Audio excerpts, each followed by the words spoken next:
aytgan edim. Xudo xolasa ba'zi bir qismini sizlarga ko'rsataman va o'zimga eng qadrli hayotimda va oxirgacha qadrli bo'lgan o'zimni eng yaqin insonim bu mening onam. Bugun tavallud ayyomi. Iloyim, shunaqa yoshlardan ko'pini ko'ring.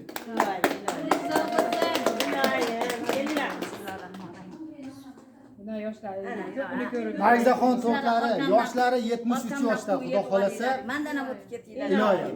Mendan ulug' yoshlar. Menga yaqin yordam bergan Levelafni bizga birinchi marta imkoniyat ishlan ochib bergan Abdulaziz akam va Islom akamlarga minnatdorchilik bilaman.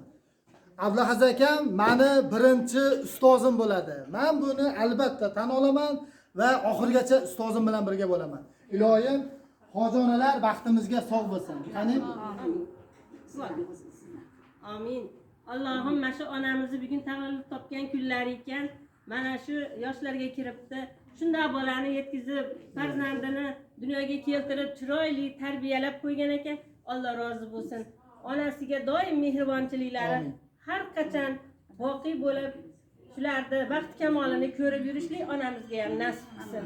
Hammamiz sog' salomat bola chaqalarimiz bilan tinch bo'lib, chiroyli, go'zal bo'lib yuraveraylik. Amin. Allohu akbar. Iloyim